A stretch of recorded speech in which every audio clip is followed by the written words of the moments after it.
Praise to the lord.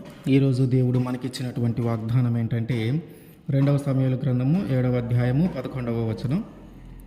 నేను నీకు సంతానము కలుగజేయుదును. ఆమేన్. పెళ్ళయి ఒక 2-3 సంవత్సరాలు దాకా కానీ పిల్లలు లేకపోతే ఆ దంపతులు పడేటటువంటి మానసిక వేదన అంతా ఇంత కాదు. ఇంకా సంవత్సరాలు గడిచే కొంది వాళ్ళలో ఉన్నటువంటి ఆ దుఃఖము ఎక్కువైపోయి ఆ మానసిక వేదన ఎక్కువైపోయి వారు ఎవరికి చెప్పుకోవాలో తెలియక వారిలో వారే కుమిలిపోతూ భరించలేనంత బాధను వాళ్ళు అనుభవిస్తూ ఉంటారు. సూటిపోటి మాటలు వాళ్ళని మాట్లాడుతూ ఉంటే వీళ్ళు ఏం పాపం చేశారో అందుకనే వీళ్ళకి దేవుడు పిల్లల్ని ఇవ్వలేదు అని లేనిపోని మాటలు మాట్లాడుతూ ఉంటే, భార్యలో ఏదో లోపం ఉందని, భర్తలో ఏదో లోపం ఉందని నిందిస్తూ ఉంటే, అవమానపరుస్తూ ఉంటే, ఆ అవమానాన్ని తట్టుకోలేక తమలో తామే శాపగ్రస్తులమని వాళ్ళు ఎంచుకొని వాళ్ళు దుఃఖపడుతూ బాధపడుతూ ఉంటే, ఇరుగు పొరుగు వారి మాటలు విని నా భర్త వల్లే నాకు పిల్లలు లేరేమోనని భార్య ఆలోచిస్తూ, నా భార్య వల్లే నాకు సంతానము లేదని భర్త ఆలోచిస్తూ వారు ఒకరిని ఒకరు వదిలిపెట్టి వేరొక కుటుంబము లేదా ఆ కుటుంబాన్ని చెల్లాచెదురైపోయి ఒకరు దూరం అయిపోయి ఉన్నటువంటి పరిస్థితి ఏర్పడి ఆ స్థితిగతుల్లో ఉన్నప్పుడు మనము రోధిస్తూ ఏడుస్తూ ఉన్నామేమో. ఇదిగో దేవుడు నీ యొక్క ఏడుపు చూస్తూ ఉన్నాడు, నీ యొక్క అవమానమును ఆయన చూస్తూ ఉన్నాడు, నీ యొక్క మానసిక వేదన ఆయన చూస్తూ ఉన్నాడు. ఆ చూసినటువంటి దేవుడు నిన్ను దాటిపోయేవాడు కాదు. నువ్వు ఏడుస్తూ ఉంటే నిన్ను దాటిపోయే దేవుడు కాదు. నీ ఏడుపును కొట్టివేసి నీకు సంతానమును కలుగజేయబోతూ ఉన్నాడు. నీ అవమానమును కొట్టివేసి ఆయన నీకు సంతానము కలుగజేయబోతూ ఉన్నాడు. నీ యొక్క మానసిక వేదనను కొట్టివేసి నీ యొక్క మానసిక వేదనను తొలగించేసి ఆయన నీకు సంతానము కలుగజేయబోతూ ఉన్నాడు. నీ దుఃఖమునకు ప్రతిగా ఆనందమును, నీ యొక్క కన్నీటికి బదులుగా సంతోషమును ఆయన నీకు కలుగజేయబోతూ ఉన్నాడు. ఎవరైతే సూటిపోటి మాటలు మాట్లాడి, ఎవరైతే లోపముందని, నీలో ఏదో లోపముందని ఎగతాళిగాను అవమానముగాను అవమానపరిచేలాగును వాళ్ళు మాట్లాడారైతే వాళ్ళ ముందే నీకు ఆనందమును, వాళ్ళ ముందే నీకు సంతోషమును ఆయన కలుగజేయబోతూ ఉన్నాడు. వాళ్ళే తిరిగి నిన్ను ఒక తండ్రిగా వాళ్ళు భావిస్తూ ఉంటారు. వాళ్ళే నీకు కలిగినటువంటి సంతానమును బట్టి నీ పేరును గొప్ప చేసే విధంగా దేవుడు చేయబోతూ ఉన్నాడు. అయితే మనము బైబిల్ గ్రంథంలో కానీ ఒకసారి చూస్తే సంతానము లేకుండా ఇబ్బంది పడినటువంటి వాళ్ళు చాలామందే ఉన్నారు. అయితే వాళ్ళందరూ కూడా తిరిగి సంతానాన్ని పొందుకున్నారు. అసలు వాళ్ళు ఏం చేశారు, వాళ్ళు ఎలా దాన్ని సాధించుకోగలిగారు, వాళ్ళకున్నటువంటి అవమానమును వాళ్ళు ఎలా కొట్టి వేయించుకోగలిగారు, వాళ్ళు భరించినటువంటి ఆ మానసిక వేదన దేవుడు ఎలా తొలగించాడు, వాళ్ళు పడినటువంటి అవమానము నుంచి దేవుడు వారిని ఎలా విడిపించాడు అనేది మనం ఒకసారి చూస్తే మన జీవితంలో ఉన్నటువంటి అవమానము నుంచి కూడా మనము విడిపించబడే అవకాశము ఉంది. వాళ్ళు ఏం చేశారో మనం తెలుసుకుంటే మనం ఏం చేయాలో కూడా మనకి తెలుస్తుంది. ఈ వేదన, ఈ బాధ, ఈ అవమానము నుంచి మనము బయటపడాలంటే మన ముందు వాళ్ళు ఏం చేస్తారో మనం ఒకసారి తెలుసుకోవాలి. 1 సమూయేలు గ్రంథము 1వ అధ్యాయము 6వ వచనం. యెహోవా ఆమెకు సంతు లేకుండా చేసియున్న హేతువును బట్టి ఆమె వైరి అయిన పెనిన్న ఆమెను విసికించుటకై ఆమెకు కోపము పుట్టించుచు వచ్చెను. అట్లాగే 10లో బహు దుఃఖాక్రాంతురాలై వచ్చి యెహోవా సన్నిధిని ప్రార్థన చేయుచు బహుగా ఏడ్చుచు ఉంది. ఇక్కడ ఎల్కానా అనే ఒక వ్యక్తి ఉన్నాడు. అతనికి 2 భార్యలు. ఒక ఆమె పేరు హన్నా, ఇంకొక ఆమె పేరు పెనిన్నా. ఈ పెనిన్నా అనే ఆమెకి పిల్లలు ఉన్నారు, సంతానము కలిగి ఉంది. అయితే హన్నాకి మాత్రము పిల్లలు లేరు. ఈ హన్నాకి పిల్లలు లేరు అనే హేతువును బట్టి ఈమె ఏం చేస్తూ ఉందంటే, పెనిన్నా ఈమెను ఏడిపిస్తూ ఉంది, అవమానపరుస్తూ ఉంది, బాధపరుస్తూ ఉంది. మన జీవితంలో కూడా అట్లాంటి బాధను ఎవరైతే పిల్లలు లేరో వాళ్ళు ఖచ్చితంగా అనుభవించే ఉంటారు. చుట్టుపక్కల వాళ్ళు సూటిపోటి మాటలు మనల్ని మాట్లాడుతూనే ఉంటారు, ఏదో ఒకటి అంటూనే ఉంటారు మనల్ని. అయితే ఈమె ఏం చేసిందంటే, ఆమె వల్ల కలిగిన బహు దుఃఖానికి ఈమె ఏం చేసిందంటే దేవుని సన్నిధిలోకి వెళ్ళి ప్రార్థన చేసింది. ప్రతి సంవత్సరం కూడా ఏలి ఉండేటటువంటి ఆ దేశానికి, వీళ్ళున్న దేశాన్ని వదిలిపెట్టి ఏలి ఉండే దేశానికి వెళ్ళి ఆ ఏలి మందిరం దగ్గర వీళ్ళు బలి అర్పించేవాళ్ళు. ప్రతి సంవత్సరానికి ఒకసారి అక్కడికి వెళ్ళి బలి అర్పించేవాళ్ళు. ఆ అర్పించడానికి వెళ్ళేటప్పుడు ఈమె కూడా ఆ పెనిన్నా ఈమెని బాగా ఏడిపిస్తూ, దుఃఖపరుస్తూ, అవమానపరుస్తూ ఉండేది. ఆమె చేసిన పనులకి ఈమెకి బాధ కలిగి, దుఃఖము కలిగి ఏడుస్తూ ఉండి ఈమె ఏం చేసిందంటే దేవుని సన్నిధికి వెళ్ళి ప్రార్థన చేస్తుంది. ఎంతగా అంటే ఆ పక్కనున్న వాళ్ళు కూడా ఈమెమన్నా ద్రాక్షారసం తాగి మత్తుగా అయిపోయిందేమో అనుకునే అంతగా తన పూర్ణ మనసుతో, పూర్ణ ఆత్మతో తన హృదయంలో ఉన్నటువంటి వేదన, తన హృదయంలో ఉన్నటువంటి బాధ, తన హృదయంలో ఉన్నటువంటి దుఃఖం అంతా కూడా దేవుని సన్నిధిలో పొర్లించేస్తూ ఉంది, దేవుని సన్నిధిలో తెలియజేసుకుంటూ ఉంది. అంత దుఃఖము, అంత బాధ ఆమె హృదయంలో ఉంది. ఆ బాధనంతా దేవుని సన్నిధిలో కుమ్మరిస్తూ ఉంది. ఈ ప్రార్థన చేయటాన్ని బట్టి దేవుడు ఆమె ప్రార్థనను ఆలకించి తర్వాత వాళ్ళిద్దరికి ఒక కుమారుని ఇచ్చాడు. ఆయన పేరే సమూయేలు. ఇక్కడ ముఖ్యమైన విషయం ఏంటంటే ఆమె ప్రార్థన చేయటం ద్వారా ఆ కార్యము జరిగింది. ఇంకొక విషయం ఏంటంటే యాకోబు, రాహేలు. యాకోబుకి రాహేలుకు కూడా పిల్లలు లేరు చాలా సంవత్సరాల వరకు. అయితే వీళ్ళు కూడా ప్రార్థన చేశారు. ఆదికాండము 30వ అధ్యాయము 22వ వచనం. దేవుడు రాహేలును జ్ఞాపకము చేసుకొని ఆమె మనవి విని ఆమె గర్భము తెరిచిన. ఆమె మనవి విన్నాడు అంటే ఈమె కూడా ప్రార్థన చేసింది.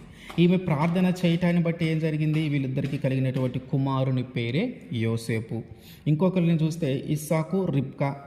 ఇస్సాకు ఇక్కడ విషయం ఏంటంటే ఇక్కడ పై 2 సందర్భాలలో కూడా భార్యలు ప్రార్థన చేస్తూ ఉన్నారు. ఇక్కడ మాత్రము ఇస్సాకు ప్రార్థన చేస్తూ ఉన్నాడు. ఆదికాండము 25వ అధ్యాయము 21వ వచనం.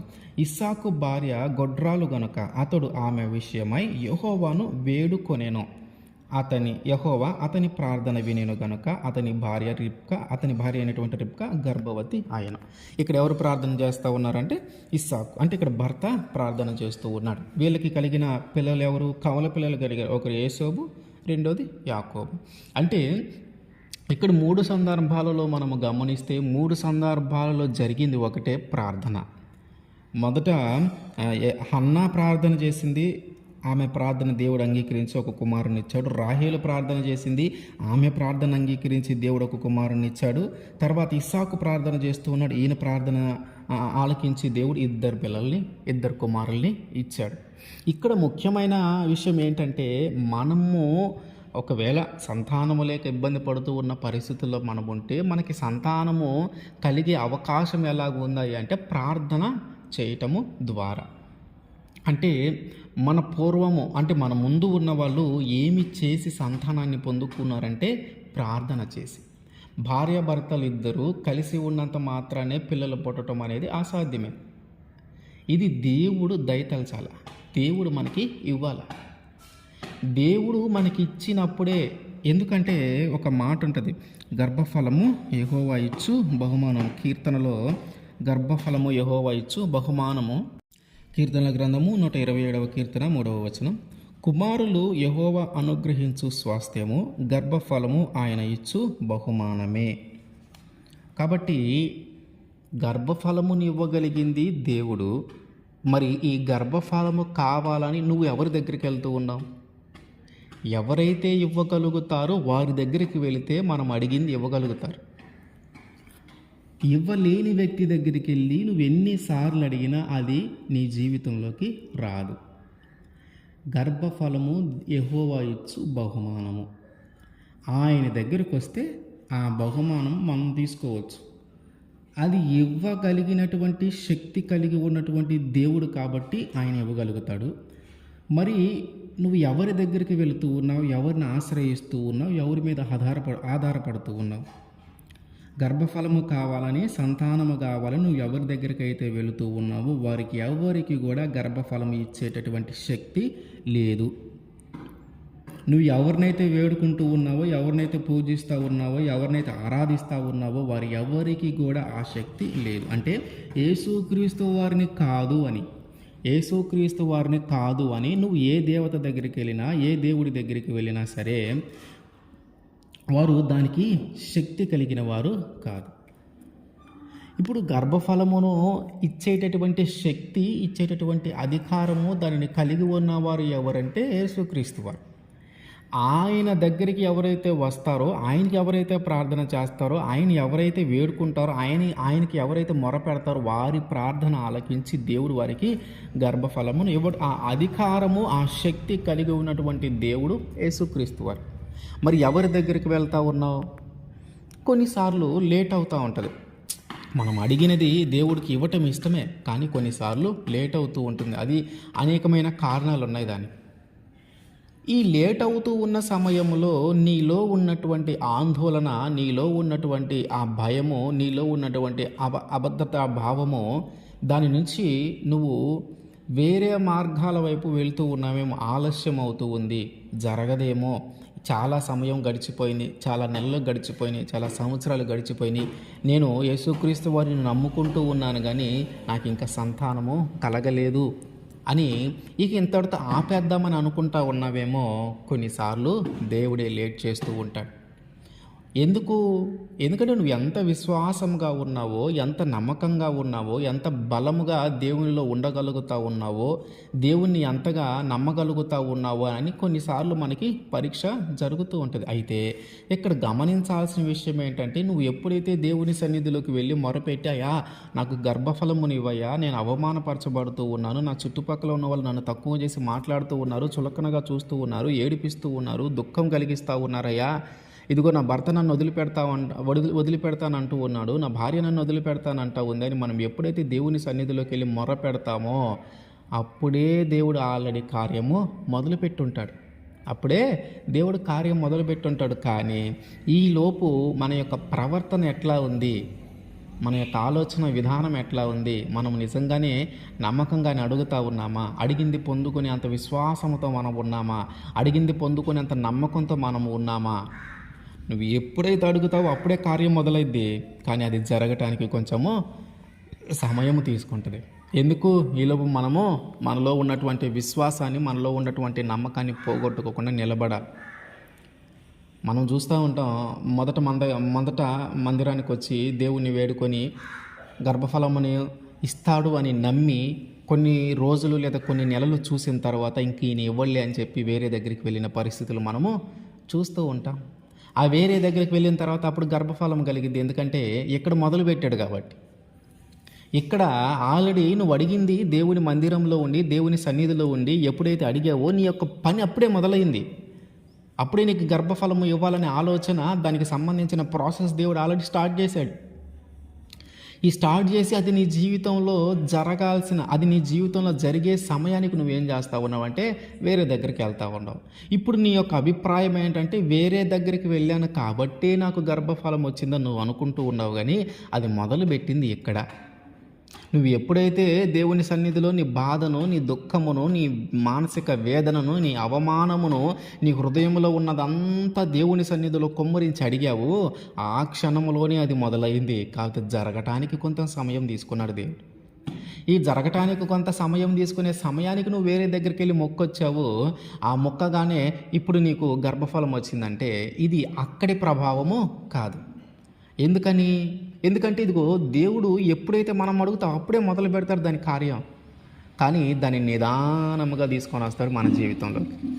ఎంతవరకు నిలబడతావు, ఎంతవరకు విశ్వాసంగా ఉంటావు, ఎంతవరకు నమ్మకంగా ఉంటావు, ఇక్కడే ఆధారపడగలవా, ఇక్కడే ఉండగలవా?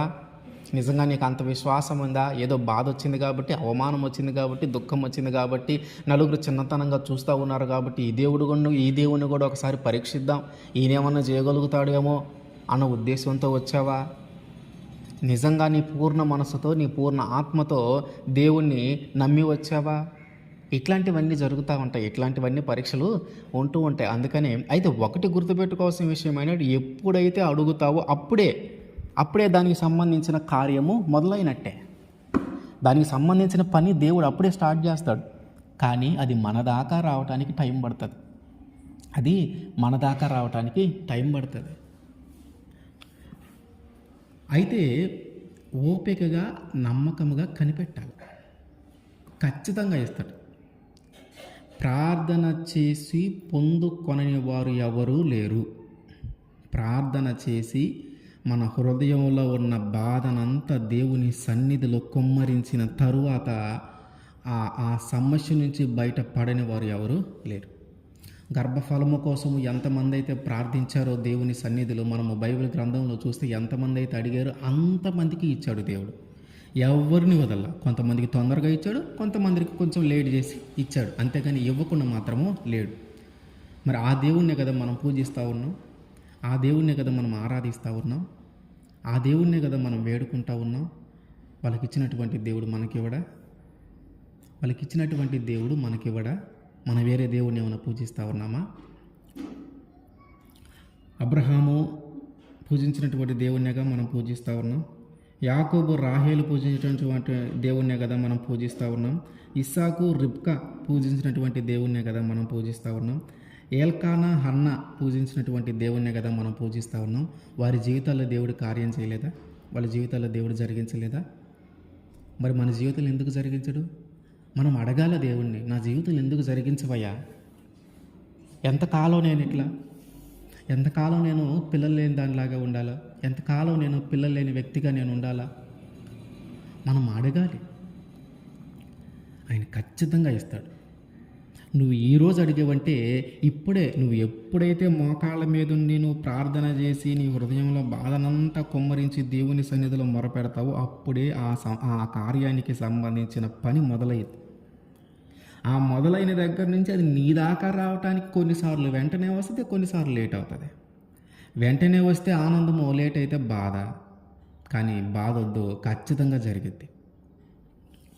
బాధపడవలసిన అవసరం లేదు. ఆయన్ని అడిగావంటే పొందుకోకుండా ఏమీ ఉండము. ప్రార్థన చేసి పొందుకొననేది ఏదీ లేదు. ప్రార్థన ద్వారా మనము దేవుని దగ్గర నుంచి మనము ఏదైనా పొందుకోగలుగుతాం. కాబట్టి